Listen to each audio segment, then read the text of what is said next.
Welcome to the deep dive. Today, we're going to be looking at the Deborah Jeter case from 2009. And wow, this one really left even seasoned investigators scratching their heads. It's a tough one. And you've given us so much to go on: news reports, court transcripts, even a whole true crime podcast episode devoted to this case. So let's try to understand what led a Texas mother to attack her own daughters in an abandoned house. Yeah, this is one of those cases that seems straightforward at first, but the more you learn about it, the Right. more Yeah. questions you have. And I think one of the things that's so interesting here is how differently the story gets presented in the different sources we have. Exactly. Yeah. And, I think the most disturbing thing about this whole case is that 911 call that Deborah made right after the attack. Right. Her voice is so calm in that call, it's just chilling. It's really fueled so much speculation. Mm. Was she totally detached from reality? Did she plan this all out, or was it something else entirely? Right. And that call is really going to be important to understanding the case. So why don't we just go ahead and listen to a little bit of it right now? It's just a short excerpt, but I think it'll really give you a feel for what we're dealing with here. Okay. So here's the clip. It's so hard to imagine that that's the same woman who just attacked her daughters. It just doesn't add up. You're right. It's really jarring. To even begin to try to understand this, we really need to go back and try to figure out what Deborah's life was like before all this happened. Yeah, so she lived in this small town called Hillsborough, Texas, with her husband Lee, and of course their two daughters. On the surface, they look like a pretty normal family, but behind closed doors, there were already some problems starting to show.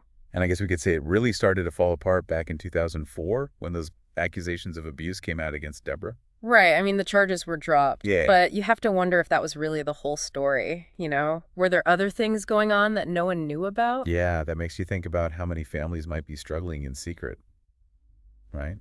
You just never know what's happening behind closed doors. Absolutely. And it's a good reminder to always be kind to people, because you never know what battles they're fighting. So true. So things just continued to go downhill from there. The fighting between Deborah and Lee just escalated. There were constant calls to the police.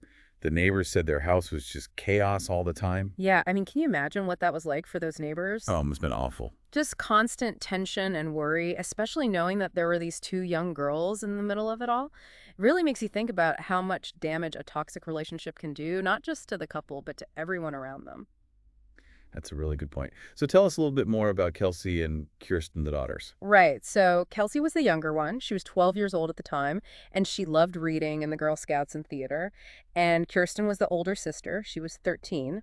And she was described as very protective of Kelsey. They had a very close bond. It's amazing to think about how they were able to stay so close even with all the turmoil going on at home. Right. It just shows you how strong that sibling bond can be. Definitely. So then in May of 2009, things take an even darker turn. Deborah tries to take her own life, and her daughters are right there in the house when it happens. Yeah, that's a really disturbing detail. I can't imagine how terrifying that must have been for those girls. No, and you really have to wonder what kind of state Deborah was in mentally to do something like that in front of her kids. And then, of course, she was admitted to a mental health facility for 4 days. 4 days. 4 days. That's it. It doesn't seem like nearly enough to deal with something as serious as a suicide attempt. Well, and this is one of the biggest questions in the case, Did she get the help she needed during that time? And then while Deborah was still in the facility, Lee filed for divorce and actually tried to get a restraining order against her. He was really worried about the safety of his daughters. Right, and that's another big point of debate in the case.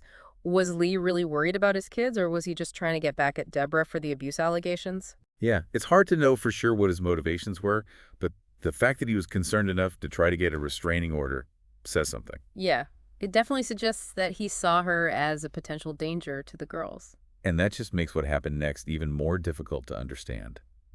Because even though he had those fears, he ended up dropping the restraining order and agreed to let Deborah see the girls unsupervised. I mean, looking back, it's hard to believe he let them go with her alone, after all that. Right. And the really tragic thing is that just 2 weeks after she got out of that facility, the unthinkable happened. It was June 5th, 2009, and Lee dropped the girls off at Deborah's place for a visit. Right. She told them that they were going on a surprise outing, and they all drove to Corsicana, Texas. Okay. But on the way back, Deborah decided to take a detour. Oh. She started driving down all these desolate country roads, the kind with abandoned houses every few miles. Yeah, I know exactly what you mean.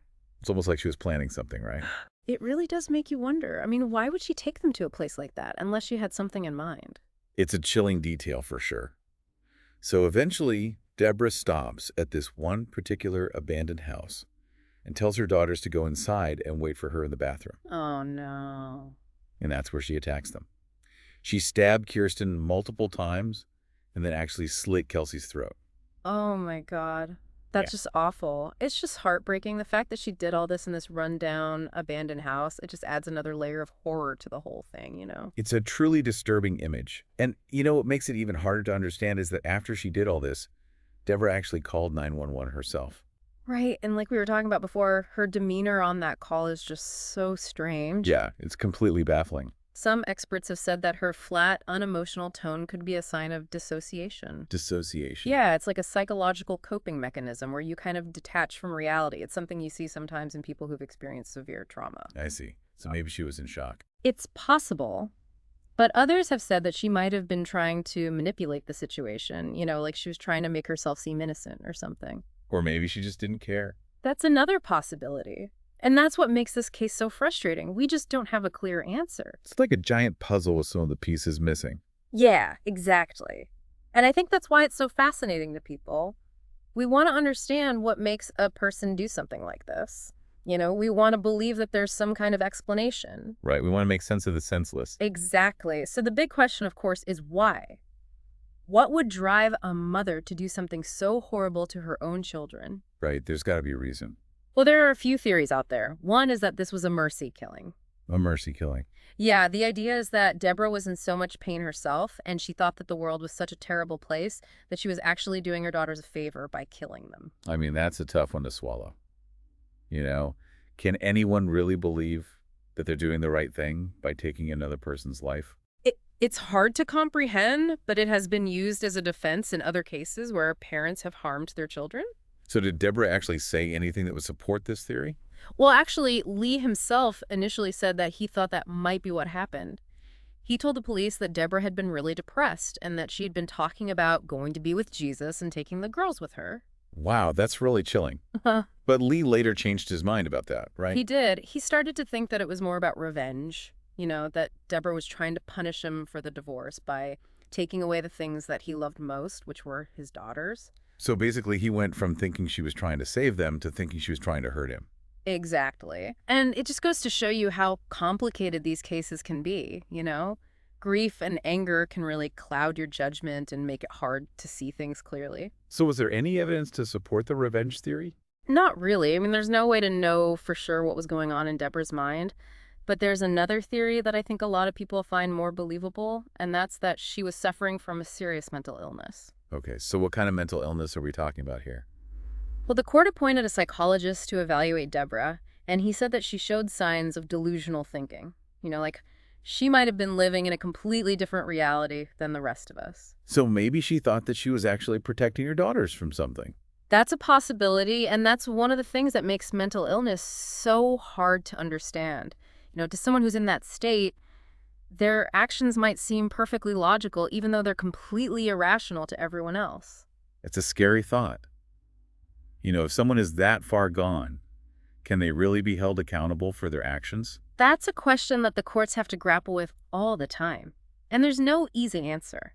It's really a balancing act between holding people responsible for their crimes and recognizing that sometimes mental illness can play a huge role in those crimes. Yeah, it's a really tough question.